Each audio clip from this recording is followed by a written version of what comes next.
Next on Unsolved Mysteries. He was a headliner, a rich, famous rap star, and someone wanted him dead.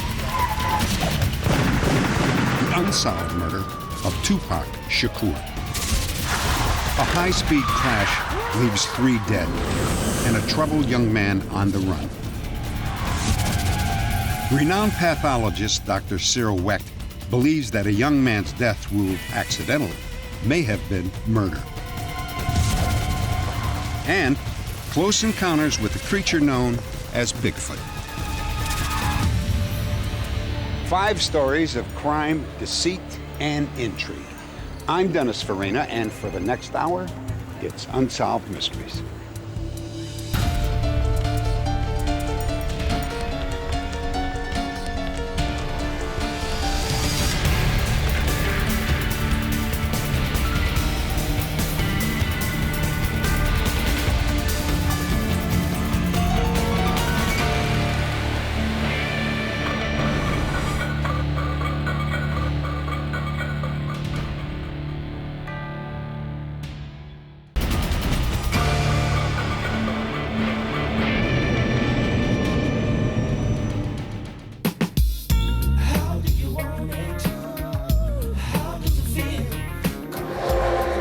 Tupac Shakur, a rap music legend.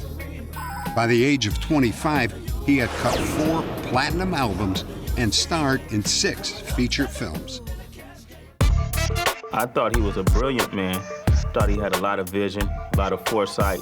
He was very creative. He was an artist, you know, and at the same time, he was a revolutionist. He was a great person. He was extremely charismatic. He was very intelligent, very business smart, very funny, very warm, caring. That was the Tupac that I knew.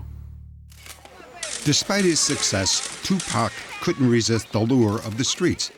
Between 1991 and 1995, he was arrested 8 times.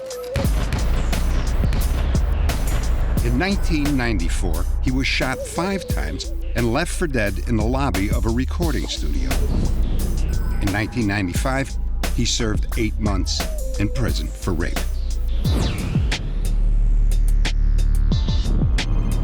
Tupac's friends say he never expected to reach his 25th birthday. Well, he was wrong, but only by 3 months. Tupac was gunned down in 1996, and his killer has never been found. Las Vegas, Nevada, September 1996. Thousands of boxing fans were in town for the long-awaited match between heavyweights Mike Tyson and Bruce Seldon at the MGM Grand Hotel. Tupac Shakur was one of many celebrities who attended the fight. Marion Suge Knight, CEO of Shakur's recording studio, was with him. This photo of Tupac and Suge was taken after the fight as the two headed for a dance club. They were followed by an entourage of musicians and bodyguards. Tupac, who normally was known to pack a weapon, as was Suge and many people in the entourage, they weren't armed that night, and everybody said they felt safe. So it was a very festive mood. They were playing their music loud, so they were in a partying mood. They were flirting with women. Shortly after 11 p.m., Tupac and Suge pulled up to an intersection and spoke with 2 unidentified women. Know that, always a party. The 2 were looking at the girls and talking to them. That's what the witnesses have told police. And that's when a white Cadillac drove up on the passenger side next to Tupac and opened fire. Tupac tried to climb into the back seat and didn't make it. The attackers sped away. Suge Knight took off in the opposite direction. He finally stopped in front of a casino a mile away. Tupac was in critical condition, shot in the chest, hip, and hand. Knight had escaped with only a bullet graze across his temple. There were thousands of witnesses, but police say only one person came forward. It was Iaffu Fula, one of Tupac's backup singers. He was riding in the car directly behind Suge and Tupac. He told police that night that he could do a photo lineup, pick out the gunman from a photo lineup. Police interviewed him briefly, took his number, and he went on his way. Fans gathered outside this Las Vegas hospital as Tupac clung to life. It was a losing battle. He died of his gunshot wounds on September 13th. Initial reports said that Tupac was a victim of gang violence. This videotape was recorded by a hotel security camera at the MGM Grand just 3 hours before the shooting. Members of Tupac's entourage are involved in a fight. Suge Knight and Tupac are also there. Moments later, Tupac, followed by Suge, can be seen hurrying through the casino. The target of the attack was 22-year-old Orlando Anderson, an alleged member of a Los Angeles street gang, the South Side CRIPS. It has been rumored that Suge Knight was linked to a rival gang. Could this be the confrontation that triggered Tupac's murder? Anytime someone as popular as Tupac Shakur can be killed in front of thousands of people after one of the biggest events in the world in one of the most popular cities in the world, then it is something more to it than just some random shooting by some idiot who decided to pick up a gun and point at Tupac Shakur. It has to be some organization or some movement behind that killing. Some say this music video by Tupac offers a clue to a second theory.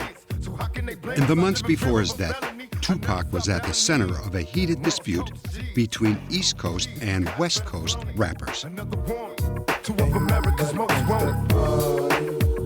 There was a rivalry that started between Tupac Shakur and artist Biggie Smalls and Puffy Combs, who is the CEO of Bad Boy Entertainment. That rivalry between them existed because when Tupac was shot at Quad Studios, he felt not that Biggie and Puffy set him up, but that they knew that it was coming and didn't warn him. Huh? You alive? I mean, you safe? In the video, Tupac blamed Puffy Combs and Biggie Smalls for the attack that nearly killed him in 1994. Please don't kill me. It was Buff's idea. Oh, man. I'm just a rapper. No one has ever been arrested in that shooting. I ain't gonna kill you. We was homeboys once, pig. Once we homeboys, we always homeboys. Just weeks before his death, Tupac was interviewed on radio station KMEL in San Francisco about his East Coast rivals. While I'm in jail, strangers is telling me, yo, you don't know? Biggie homeboy shot you. Cause they bragging, they telling they in jail. Yo, we just got Pac, woo, woo, woo. There is another theory. Perhaps the murder was an inside job set up by someone close to Tupac. Otherwise, how did the gunman know where Tupac would be? Why did he seem to be the only target? And why weren't his bodyguards armed at the time of the shooting when they had been armed earlier in the evening? Yeah, the black baby's in front. Suge's driving. And why, with the Strip swarming with people, was no one willing to cooperate with police? Not even his bodyguards were good eyewitnesses. What I was told by one homicide detective was that everybody went deaf, dumb, and blind.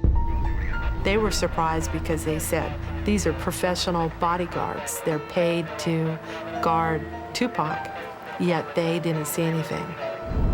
Man, I don't know. I know he was driving down the Strip. Iaffu Fula is the only witness who came forward, but he never had the opportunity to view a photo lineup of possible suspects. Within a week of the shooting, he returned to his home in New Jersey. 2 months later, Fula was gunned down in the stairwell of a housing project. Was this a random act of violence or a premeditated murder to keep Fula from talking to the authorities? He was their best bet. He was right behind the car when it happened, and he said he believed he could identify the gunman. And now Fulla's dead, and they don't have that anymore. Ironically, in one of Tupac's final videos, he seemed to predict his own violent death. Cut down in a hail of gunfire by a shadowy, unknown assassin.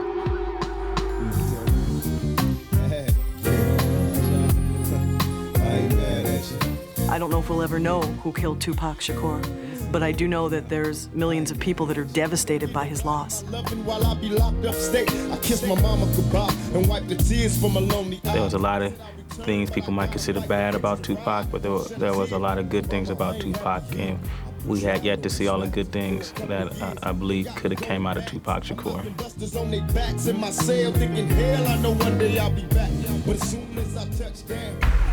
If you have any information about the murder of Tupac Shakur, please log on to our website at unsolved.com.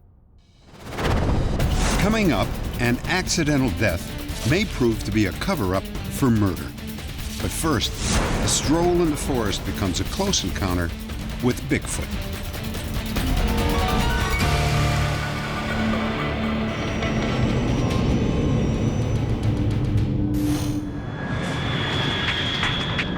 Mount Hood, Oregon. The tranquility of an alpine spring day is shattered by a manhunt. Copy, contact team. I understand your latest coordinates. We're closing in on the fugitive. 25 volunteers push forward in a line. The helicopter above is equipped with a thermal imaging system called FLYNN, forward-looking infrared. Okay, here's our target, 0.5. Attention ground units, we're closing in on the fugitive. But this manhunt is actually a training exercise. Even the fugitive is a volunteer. A stand-in for the elusive, legendary creature known as Bigfoot. Bigfoot, Yeti, Sasquatch. No matter what this beast is called, many believe it is the missing link between ape and human. Attention ground units, see fugitives at 4539. The training exercise was organized by adventurer Peter BYRNE and a group called the Bigfoot Research Project. We don't want to capture it, we don't want to shoot it. And the ultimate find, as far as we're concerned, would be to do something like what Jane Goodall did. In other words, to find one, see if we can communicate, have it lead us to others, and then bring in the right people, totally responsible people, bring in scientists and show them what we've found, and document the whole thing, of course. Until now, the evidence of Bigfoot has consisted mostly of amateur photographs and home movies that supposedly show the creature in the wild, and plaster casts of large humanoid footprints. But when we ask if Bigfoot is really real, there is one other type of evidence that must be considered. Eyewitness accounts from people who claim to have actually seen this legendary creature. Todd Neese says he was on demolition maneuvers with his National Guard unit when a distant movement caught his eye. I could distinctly see three large black figures. I would estimate the largest one to be between 8 and 9 feet. I could very plainly see they were upright on two legs, and during that entire time, all three of them were standing on two legs. Another sergeant walked up to me and said, "Sergeant Neese, did you see what I saw down at that second rock quarry?" And not to be made a fool, I said, "Well, I don't know, what did you see?" He followed with, "Well, for lack of a better word, what I saw were three large, hair-covered big feet." One of our theories is that they are nocturnal, and that when they're seen in the daytime, it's a result of disturbance of some kind. In this case, there was a National Guard exercise with explosions, and immediately after the explosion, three of these things were seen. They were seen by him, seen by another man. A very credible story. In a remote forest to the north, another sighting. So do you guys want to come along with me up there? If you're going ahead. Okay. When Elmer Frombach took his family to a forest near the Canadian border, he came home with one of the most amazing Bigfoot sightings on record. Elmer was a part-time prospector. He had just started taking ore samples when he realized he wasn't alone. Hey, you on the hill!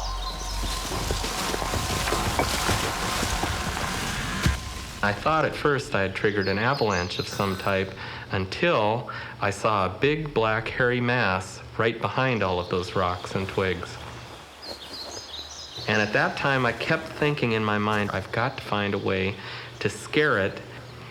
And I fired a shot above its head, and it turned just slightly and then proceeded to walk down the trail as though I wasn't even there. And as it walked away from me, it took perfect human-like strides down the trail, only like a giant man. This thing had crouched down at the end of the trail, and it picked up a rock the size of a basketball and was using it to bang against the other rocks. It again made a slight sideways turn, just enough to see me out of the corner of its eye. I was scared and I wanted to get out of there. I kept running down the hillside, and the thing was in hot pursuit the whole way. I don't think it was a chase. I think possibly it was what we call a demonstration charge. If it truly was a Bigfoot that he saw, and it was simply saying to him, get out of here, this is my territory. But eyewitness accounts alone are not enough evidence to convince the skeptics. And I'm amazed that through all the years and the various people that have been hunting Sasquatch through the years have not really found any what we call bone or dental evidence of the creature.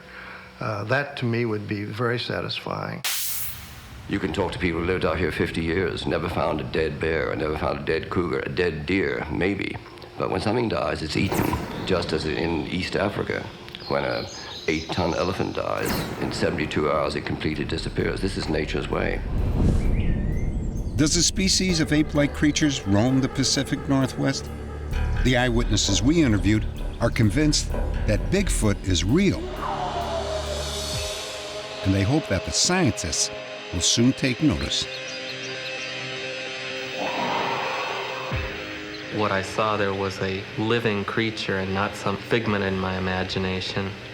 Modern science hasn't absolutely proven by a dead object that this thing exists. But I tell you quite frankly, I've seen one. I know it exists, and there is no doubt in my mind.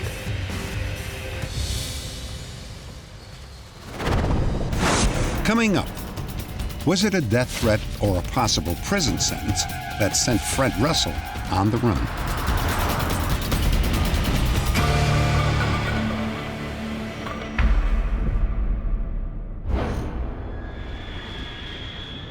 On a previous broadcast, we told you about two masked men who broke into the home of a woman named Becky Wood. They seemed to know right where her safe was hidden, but they didn't have the combination. Open the safe! The men found Becky upstairs. Don't run at me! Give me the combination of safe! I've never felt so helpless. Okay? Take it off! The whole time he's screaming, where's the combination? Where's the combination? Tell me the combination of safe! Because Becky didn't know the combination, the robbers took the entire safe, which contained $18,000 in cash. They also grabbed jewelry worth $20,000 and then drove off in her car.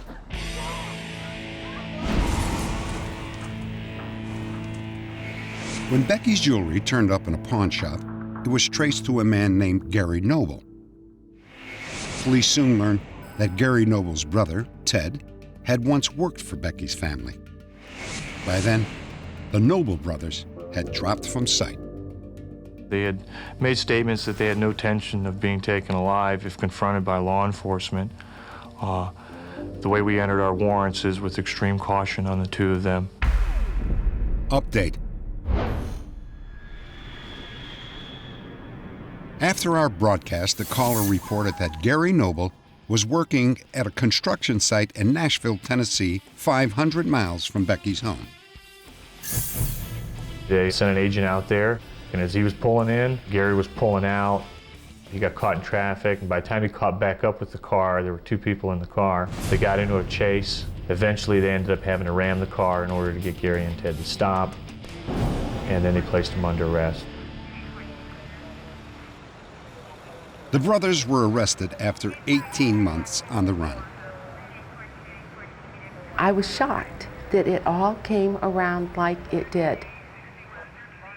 And I hope someday they learn what fear is.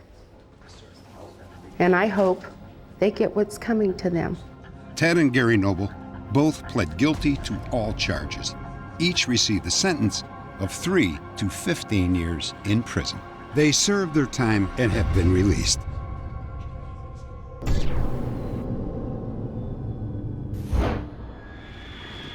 Pullman, Washington. Headlight came right into the driver's side window.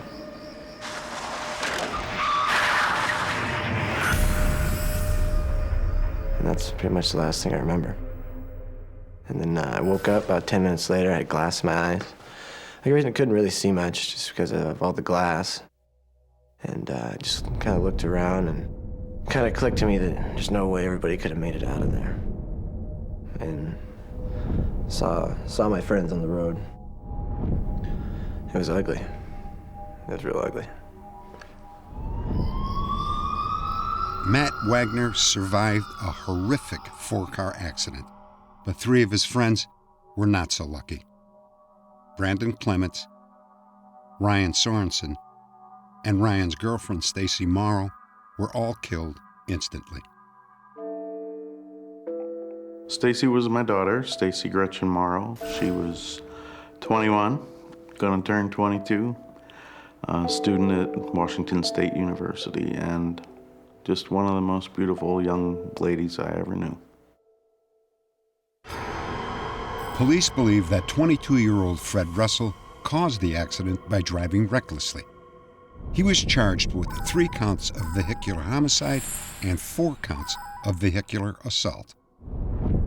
Do I believe that that accident was caused primarily by my son? I don't. I think there were a lot of causes, and I think there were a lot of people responsible for what happened on that road that night. Was Fred Russell innocent of the charges against him? Well, this tragic case divided the town of Pullman, Washington, into 2 warring camps. And then, suddenly, Fred Russell disappeared. All right, big guy. Investigators pieced together Russell's activities in the hours just before the deadly crash. I think that I will have a drink today. Several witnesses claim that they saw Russell and his friend Jacob McFarland drinking at a local bar. I'm driving! I'm driving! Russell and McFarland were seen leaving the bar at about 10 p.m. They turned onto a 2-lane highway. Russell was driving. Woo! Pick it up! This is ridiculous! Lady, pick it up! Police reports state that Russell got stuck behind a slow-moving vehicle. Lady, you're moving at like 10 miles an hour. Son of And a... even though he was in a no-passing zone, Russell sped up and tried to pass the car at 90 miles an hour.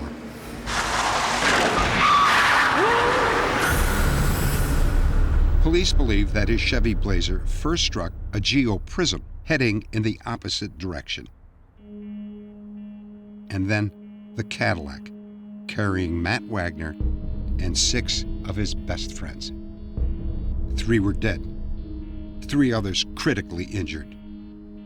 But Russell and McFarland walked away with minor injuries. 2 hours after the accident, Russell's blood alcohol level was tested at a nearby hospital. It measured 0.12, well above the legal limit. Later, Russell was arrested at his home. We believe that he poses no flight risk. Fred Therefore, Russell we are was asking released you- on a $5,000 bail and allowed to remain free until his trial. Oh, that was pretty hard to take. You know, when you lose your 3 friends, it feels like somebody murdered them.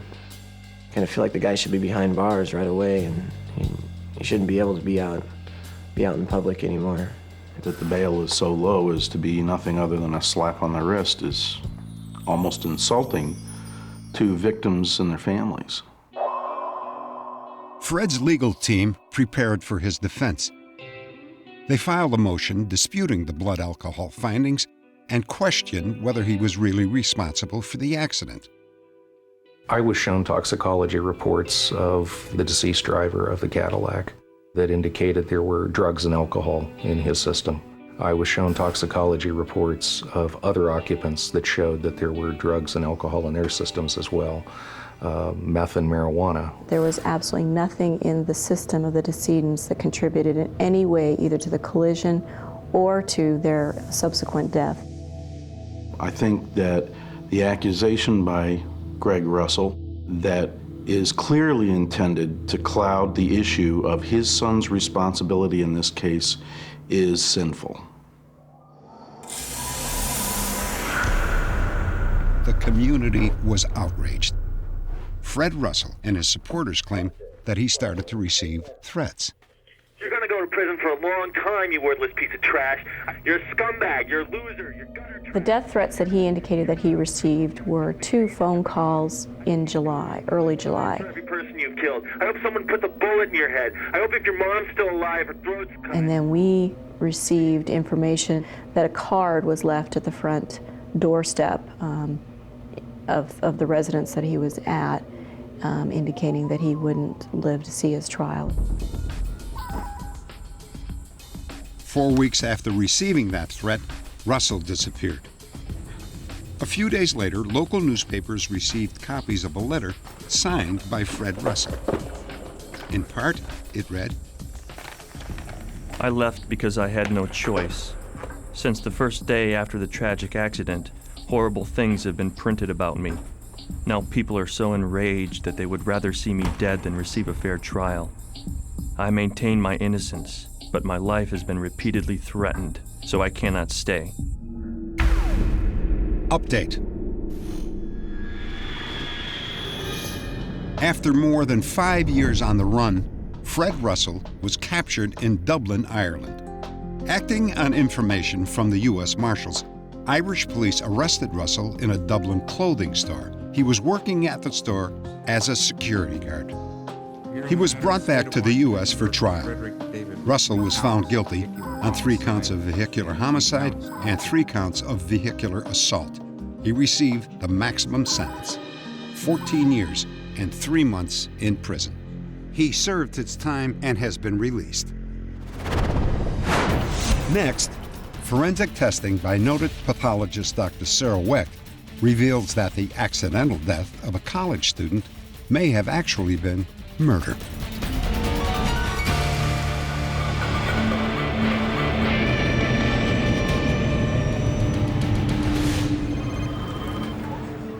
Dr. Cyril Wecht is a top forensic pathologist, a real-life CSI investigator.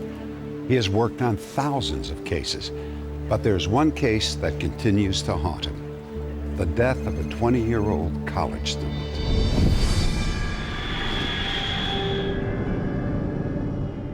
It was on a Wednesday evening that authorities found the body of Jack Davis, Jr. He was sprawled at the bottom of a stairwell at a Pennsylvania college campus. Jack was last seen the previous Friday at a party with some of his fraternity brothers. Jack's body was autopsied by a local pathologist. The results were sent to County Coroner Thomas Streams, who determined that Jack's death was accidental. The body was not in disarray from a fight. There was no signs of defensive wounds. As a struggle, there were no drag marks. There was just nothing unremarkable about the body. The scenario was that Mr. Davis wandered down into the stairwell in an intoxicated state, perhaps to urinate, collapsed in an unconscious state, vomited, inhaled the vomitus into his lungs, which therefore then subsequently caused his death. The official report concluded that Jack died early Saturday morning, several hours after he had disappeared. Incredibly, it appeared that his body stayed in the stairwell for nearly 5 days. I couldn't believe or comprehend that he could have died that way, and I was told that was an uncommon occurrence. I found that hard to believe. As Jack's family grieved, their doubts about the official findings began to grow. And then a local reporter began to publicly question the coroner's ruling. Finally, Jack's family turned to Dr. Wecht. Before I got into the medical aspects of the case, I was just puzzled as a matter of common sense. How could a body have been lying outside on a college campus in the early fall for 5 or more days, unseen, unnoticed by anybody? The other thing that puzzled me was, I thought, gee, why would a young man in the early hours of the morning walk 15 steps and a landing and another 5 steps to urinate? I remember when I went to college, and I remember what young men will do if they have to urinate, especially if they are inebriated. Not too many people have that kind of discretion and personal sensitivity. So you see, that did not fit either. We've managed to get a copy of the toxicology report. And almost immediately, Dr. Wecht found discrepancies in the toxicology report. Jack was drinking heavily on the night he supposedly died, yet absolutely no alcohol was found in his blood.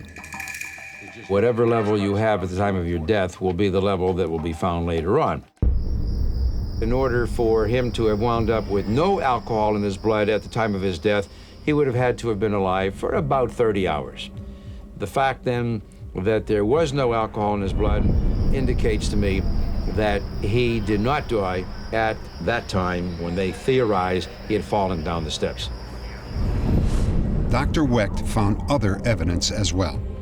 Jack was clean-shaven Friday night when he was last seen, but when his body was found, there was heavy stubble on his face. And one final discrepancy. The autopsy slides of Jack's lungs prove that choking on regurgitated food did not cause his death. If you're going to list that as a cause of death, you've got to find food particles deep down inside the small terminal air passageways, and that wasn't present. The other thing about the autopsy that really stood out for me was that the head had not been examined. The pathologist who did the autopsy had not opened up the cranial vault. At that time, we all agreed as a family and with Dr. Wecht that the body needed to be exhumed. It was the only way we would find out the true cause of death. When I opened up the skull, I found 3 fractures. 3 areas of skull fracture with significant bleeding overlying the brain. It's a blood clot. It's a pooling of blood. And that was the cause of death, which had never been appreciated because the head hadn't been examined in the first autopsy. Yeah, you could come in all, folks. With a university official, Dr. Wecht examined the stairwell where Jack's body was found. Was some students saw him first then and reported him to the campus? That's correct. I realized that that body could not have accidentally fallen or been thrown from high up because he would have had eggshell depressed type fractures. Similarly, it did not appear that he had stumbled down the steps because there was no pattern of abrasions and bruises, and so that did not fit. There were approximately 200 students in rooms overlooking the stairwell during the days Jack supposedly lay below. Right down in here. Yeah, you can see very clearly. You certainly can see directly there. Average height. Thanks. In spite of the unobstructed view, not one person reported seeing the body. There was one final problem with the official finding of accidental death. During the 2 days before Jack's body was found, heavy rain fell on the campus. Jack's clothes were not wet. I would say it is more likely that Jack Davis died elsewhere or was injured elsewhere and then was placed at the bottom of those steps. I base this upon the known facts. Dr. Wecht is not alone. Reporter Marlene Brennan theorizes that Jack may have been in a feud between two rival fraternities. Some students report that there were up to 5 fights that night. And it could be possible that he was involved in one of them and he was injured and someone didn't know what to do with him, so they kept him somewhere thinking that he might get better or whatever, and he didn't, and then they moved him into the stairwell. I believe somebody out there does know something, and I'm hoping that perhaps with continuing inquiries by the family and friends, perhaps through the presentation of this show, that somebody may step forward. Dr. Cyril Wecht is convinced that someone who attended Indiana University of Pennsylvania knows what really happened to Jack Davis Jr. Perhaps the time has come to set the record straight. If you have any information about this case, please log on to our website at unsolved.com. Next, 2 sailors and a boat worth nearly $250,000 disappear from a quiet inland waterway.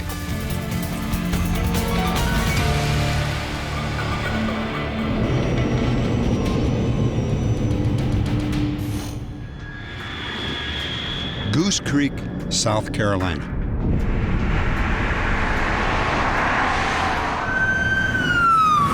A speeding car with 3 men inside is pulled over on a desolate road leading to the local marina.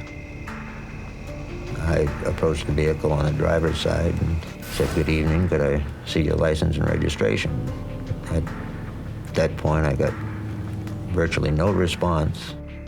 I figured maybe he didn't hear me, so I asked him again. "Sir, could I see your license and registration, please?" Muéstrales tus papeles. The person in the back seat said something in a foreign language, which I think was Spanish. The driver then responded by pulling out what turned out to be a passport. Get your paperwork back, sir. I told him to slow it down and be careful. He never said yes or thank you. The 2 guys in the front seat never spoke a word. The next morning, Officer Belanger was surprised to learn that the 2 men in the car he had stopped were French sailors who were supposedly missing at sea. They were the focus of an intense month-long search by the Coast Guard. The men were 37-year-old Yves Emmanuel Pan and 24-year-old Laurent Erna. They were hired to deliver a French-made sailboat to its new owners. The 2 sailors embarked on a 2,500-mile voyage from Annapolis, Maryland to Guadeloupe in the West Indies. Their vessel was a state-of-the-art Antigua catamaran worth $200,000. The boat was the most sophisticated of its kind. It was outfitted with high-tech radar, a satellite tracking unit, and electronic navigation equipment. The Antigua's unique construction made it unsinkable and virtually undetectable to radar. It was a perfect vessel for transporting weapons or drugs. Yves Emmanuel and Laurent planned to sail down the Chesapeake Bay, around Cape Hatteras, and then parallel the East Coast before heading to their final destination, Guadeloupe. The Coast Guard was notified when the Antigua failed to arrive on schedule. We searched for a little over 2 weeks. We also alerted all the cutters and aircraft who searched throughout the Caribbean every day for other things. Never saw one sight of the vessel. It never showed up. I've never seen it since. The Coast Guard discovered that the Antigua was sighted a number of times, several miles off course, in the intracoastal waterway. The waterway is a protected inland passage that stretches from New England through Florida. Nobody can explain what the boat was doing there. Have you seen this boat and these 2 guys? 2 of Yves Emmanuel's friends flew in from France to South Carolina to launch their own investigation. They began by retracing the catamaran's route. Their first stop was a bridge 90 miles north of Charleston, South Carolina. Hi, bonjour. How are you? We are looking for this French boat that disappeared on the waterway in November. The bridge tender remembered seeing the two missing sailors. He said there was a third man on the boat. A third person was not supposed to be on board. Greg Flynn is a local yachtsman who helped in the search. Something happened that had not been planned for. The mysterious third passenger was cited by at least 5 different witnesses. Each reported that the man did not seem threatening, leading to rumors that perhaps one or both of the Frenchmen had been involved in stealing the boat. But their families and friends do not accept that theory. C'est vraiment pas le genre de personne à faire ça. Truly, Yves Emmanuel is not the type of person who would do something like that. He was training someone he didn't know beforehand and felt responsible, both for the boat and for Laurent. It's impossible that Yves Emmanuel would have involved Laurent in some dangerous adventure, even if it meant making enormous sums of money. Jean-Yves Lalanec is convinced that the stranger hijacked the Antigua but did not know how to sail it. If the purpose was simply to steal the boat, they would have just killed Yves Emmanuel and Laurent, thrown them overboard.